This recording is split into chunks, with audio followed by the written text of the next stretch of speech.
new babe. So what's good, TMG fam? I know my energy is a little bit down on this one, man. It's because of the title though, bro.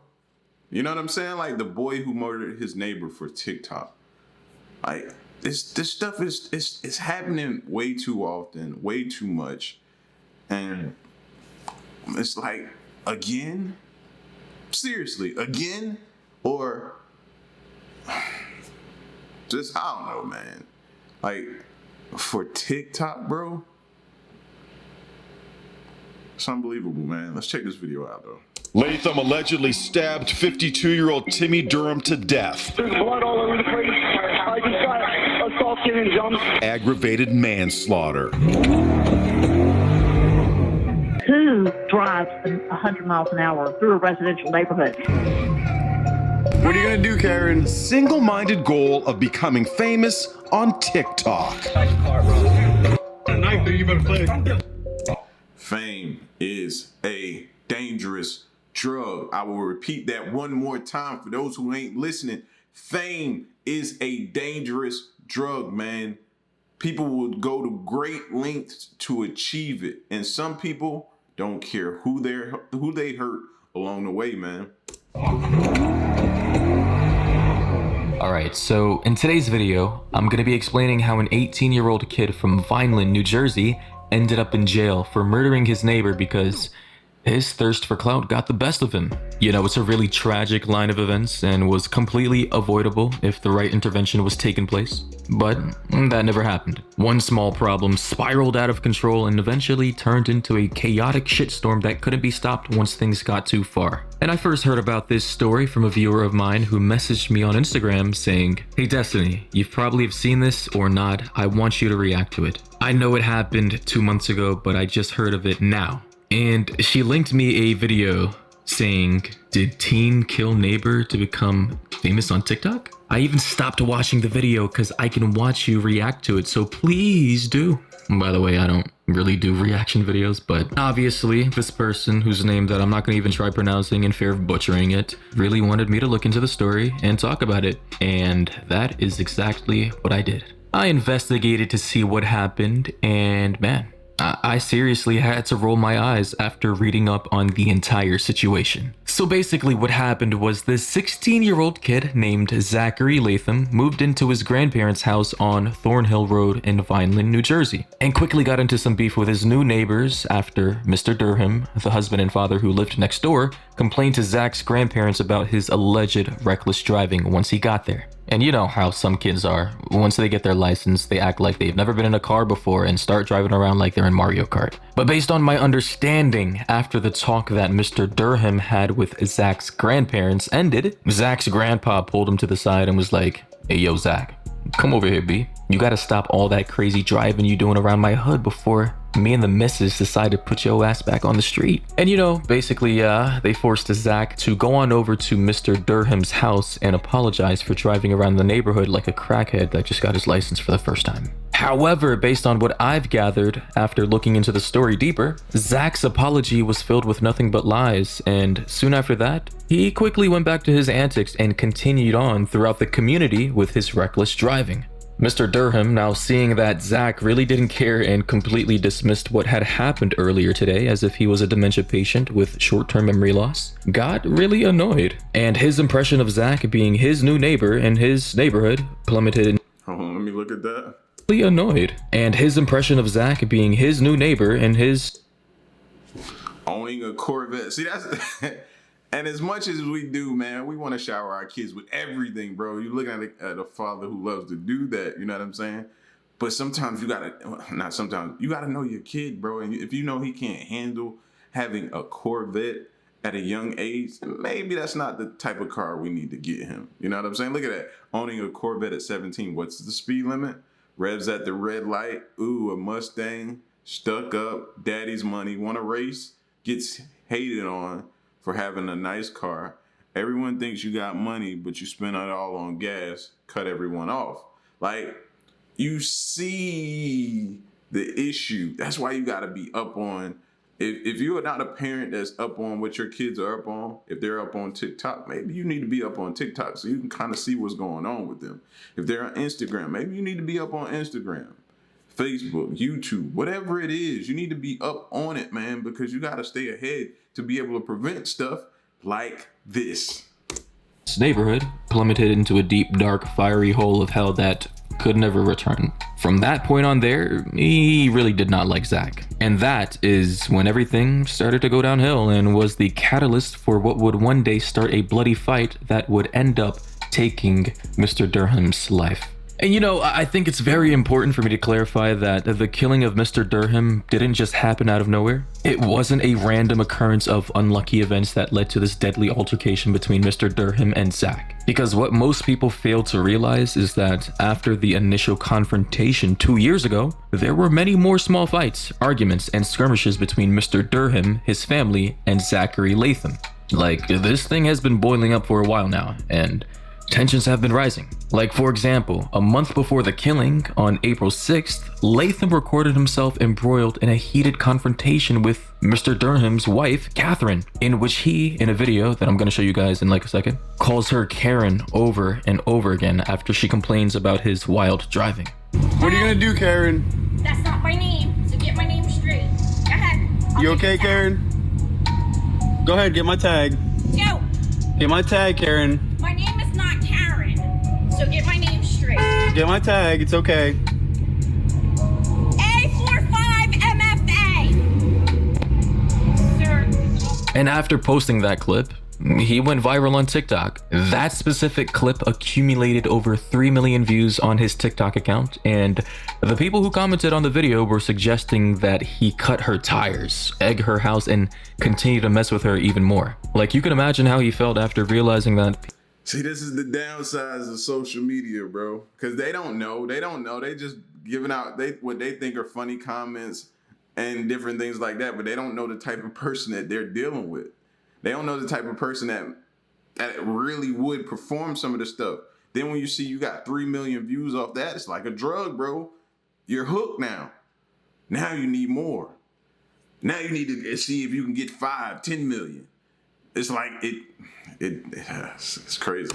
People actually enjoyed his destructive behavior and that they actually found it entertaining, especially when considering that most of his previous videos got no more than 150 likes at most. Inside his mind, he was probably thinking that this was his time to shine and was actively thinking of new ways to fuck with his next door neighbors. Yeah. And days later though, Zach actually pulled up to Mrs. Durham's house and shouted, "Hey Karen, we went viral." Obviously trying to get inside Mrs. Durham's head by taunting her. And actually in another video that I saw that he recorded, it shows him having a confrontation with William Durham Jr., which is her 21-year-old son, as he walks up to Zach's car, saying, "Get out of the car, bro." And then Zach responds back by saying that he's armed with a knife.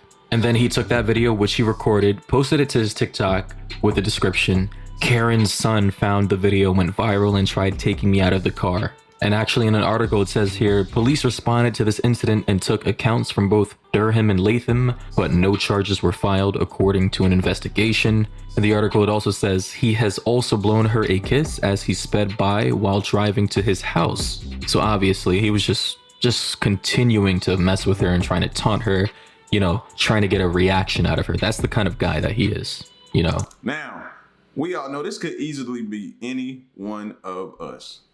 Easily be any one of us that is dealing with this type of situation. Because we're not going to back down. We're not going to just let somebody, you know what I'm saying, disrespect us on our own property or around our property or in our neighborhood. We're not going to, you know what I mean? This could easily be one of us.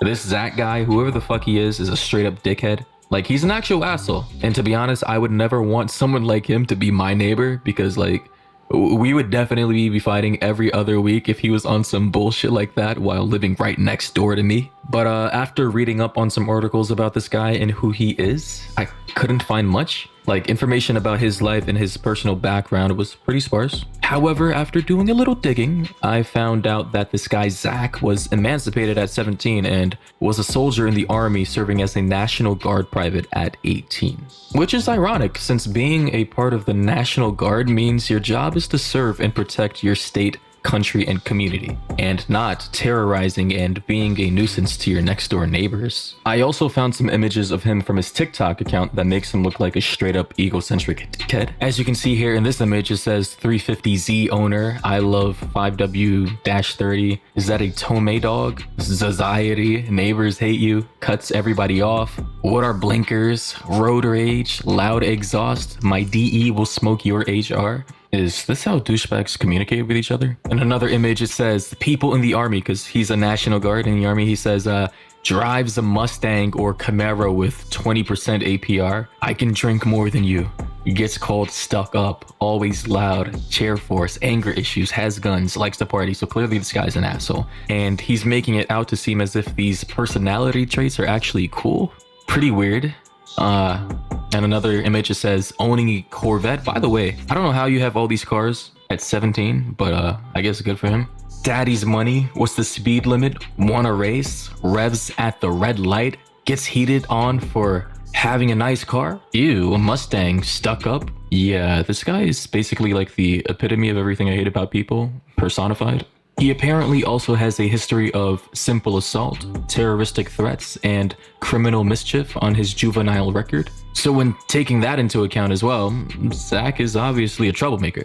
And you want to know what the crazy thing is? The Durham family was trying to sort this whole thing out the legal way via the courts and through the law enforcement, but the police weren't helping very much and said that COVID-19 made the courts close. As stated here, the Durhams, their lawyers wrote, sought help from the Vineland police several times, but were repeatedly told that they could not sign a complaint against Mr. Latham since the courts were closed because of the coronavirus pandemic. And by the way, I get that the coronavirus was very tragic, is very tragic, as it's still going on, and That sounds like an excuse to me, bro. That's, yeah. What you mean I can't? No. and you know, we gotta take it seriously, but are we really just gonna sit here and disregard the legal complaints from a person who's... Right, just let the criminals roam free and do what they do, and eventually, when things open back up, we'll be able to get to them. Yeah. in desperate Yeah, okay. need of help from a dickhead next door neighbor who's obviously terrorizing them? Like, where do you get help if not from law enforcement? The deceased father's legal team notes that a judge and several cops live in the area and knew about the past trouble Latham had caused. Latham even shared a video of a police officer confirming that he won't take any action even though he saw video evidence. It's unclear which incident he is addressing. Face, we would arrest you. But you won't do anything even though you saw video proof, correct? Correct. Okay. For your video, that is correct. Thank you. Say what's up, TikTok. TikTok? Yeah, say what's up. TikTok. So my question is, what do you do when you're trying to do things the right way, but there's no one around to help you and your family? Especially after 2 whole years. Well, you try and take matters into your own hands. Unfortunately though, things went sideways for Mr. Durham when he tried to do just that. Because on May 4th, being the asshole that Zach Latham was, Zach allegedly swerved his car onto the side of the road where Mr. Durham's 17-year-old son was riding his bike. And that was the straw that broke the camel's back. Mr. Durham had had enough and decided to finally confront Zach face to face like a man after 2 years. And especially considering that Zach was no longer a child and was now 18, I suppose he was no longer in fear of being charged with child abuse if things turned physical. As stated here though, after Zach, basically tried to hit his son, Mr. Durham pulled his truck into the street to block Latham's truck. Catherine Durham, his wife, recording the exchange on her phone, challenged Latham over the incident involving her son. Video footage shows Latham throwing an elbow at Catherine Durham, pushing her back, knocking the phone from her hand, and speeding off toward his home. And then when Latham got to his house, his wife, because he's actually married at 18, which is weird, who was recording the scene with her phone, walked down the driveway to confront the Durham's sons as they came onto the property, because the whole family was actually involved in the situation. They went over there like a squad trying to confront Zach about, just everything that happened over the course of 2 years. Sarah Latham, Zach's wife, told the Durham sons that they had better back up because they were not going to like what was coming out of the house. So obviously she was threatening the entire family. Soon after, William Durham, their father and the husband, arrived with his truck. Latham's public defenders say in their filing that he and his wife can be heard on the video footage clearly telling the Durhams several times to get off the property, and they are not welcome. The Durhams, their hands visibly empty, continued to approach, the prosecution filing says. So now the Durhams had crossed the line from their property to Latham's grandparents' property. But here's where things took a turn for the worst. Because apparently after he got back home after speeding off earlier in the story, he actually went inside his house, got a couple of knives and his stun gun, and came back outside to confront the Durham family. So clearly this kid wanted to fight. He wanted the smoke. He wanted to get down and dirty, and, you know, things went bad. So yeah, after going back outside, he confronted the family and fired his stun gun at one of the sons. It then says William Durham then grabbed at Latham, who slashed him in the right arm with his knife before retreating in his garage. So obviously, this is exactly where things started to go really crazy. Both Mr. Durham and Zach were in the heat of the moment. Their adrenaline levels must have been through the roof, and they were in full-on battle mode. But it didn't stop there, because after that happened, apparently Mr. Durham had followed Zach toward the garage that Zach was heading to. It then says here, a brief but violent melee then ensued, during which the stun gun was fired repeatedly and Latham's wife urged him to drop the knife. So yeah, you can imagine. Sarah, this 18-year-old kid's wife, was recording the whole thing. And once I reveal why she was recording this entire thing to begin with, you guys will be disgusted. Unfortunately though, in a horrific line of events, Mr. Durham was stabbed under the armpit, puncturing his lungs in what was thought to be the fatal wound that killed him. Perry, Latham's lawyer, did not respond to requests for comment on the suggestion that his client had lured William Durham to his death in hopes of gaining social media notoriety. Because as it stands right now, their lawyers, the lawyers that represent Mr. Durham's family, they genuinely believe that the whole reason for Zach continuously trying to mess with the Durham family was to get reactions out of them so that he could then record them. So y'all think that's why she was told to go to the front yard and make sure she's recording? I don't want to believe that, bro, but at this point, what do you believe, bro? Like, this is one of them situations. And again, like I said earlier, this could easily be any one of us. And the cops done been involved. And then, just like a regular person, after you done called them so many times and they still have yet to do something, you're like, why am I calling y'all? And that's probably what Mr. Durham said to himself. Why am I calling them? I gotta handle this myself. If not, one of my kids are gonna be dead because he almost hit one of my kids on a bike. So you put yourself in the shoes of a parent. Before I let you injure or kill one of mine, we gonna handle this. We are gonna handle this. Like, dang. First and foremost, rest in peace. I should have said that at the beginning of the video, but I really didn't know what was going on. But rest in peace, condolences to the family.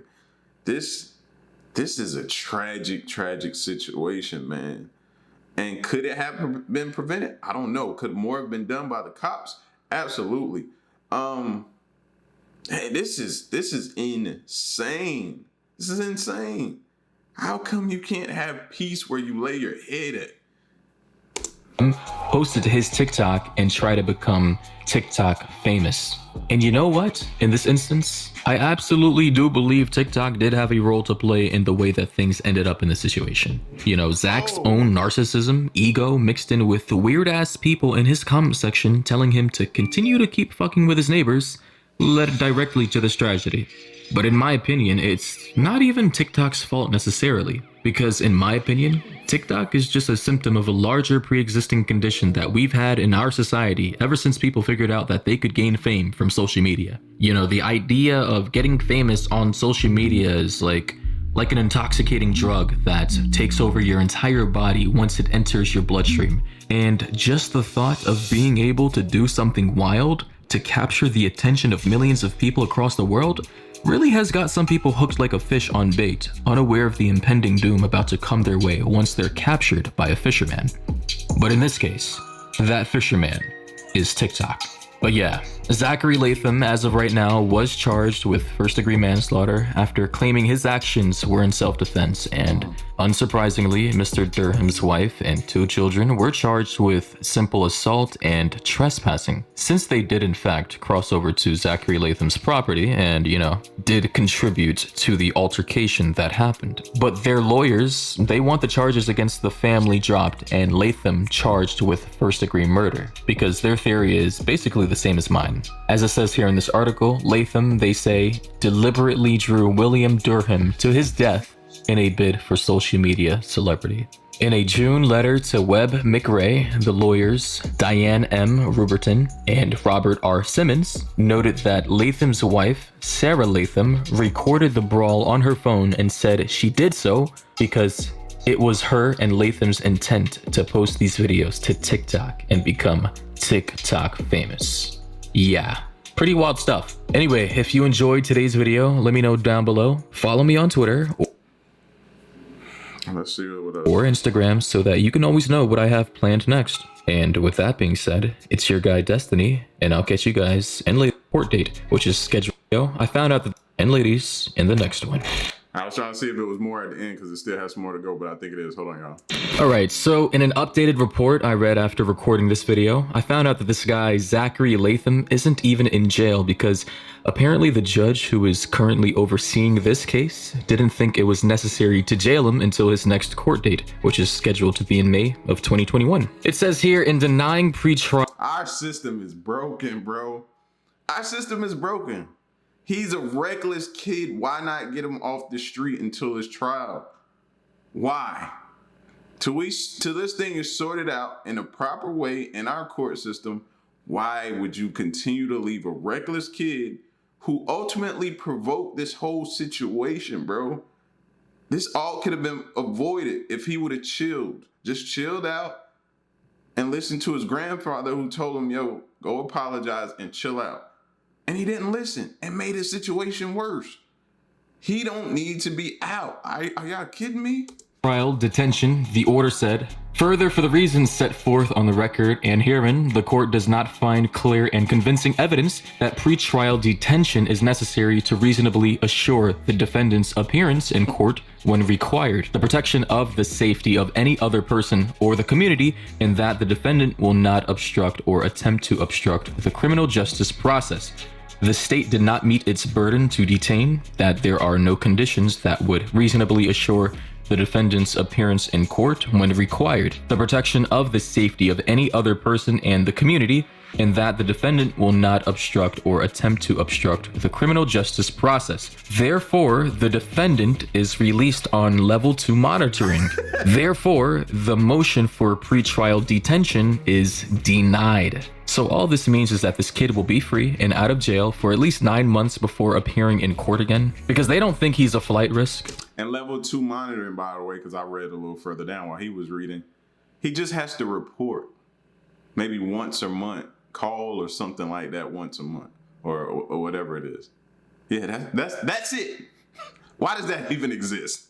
You know, he won't try to avoid his court hearing and will come in a timely manner when they request him to do so. And you know, I kind of believe that this is just another example of being privileged in America, you know, if you fit into a particular socioeconomic background, that is. And I can almost guarantee you that if this kid wasn't rich, you know, was a bit tanned on that day that he appeared in court and lived in the inner city, this judge would have had him in jail until his next court date in 2021. It's a sad reality of the imbalances between being rich versus being poor in America. Our system is broken. But, you know, it is what it is. It's a cold world out here, baby. Anyway, like I said before, let me know your...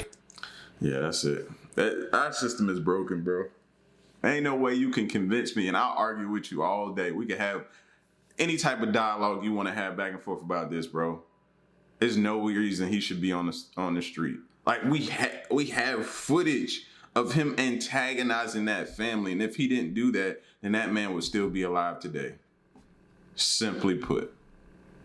So to say he belongs out on the street, I don't agree with that. But who am I? I'm just one person, and that's just my opinion. So I definitely want to hear you guys' opinion. Leave them in the comment section and stick around and stay tuned until the next reaction of my piece. Y'all stay solid. Hey.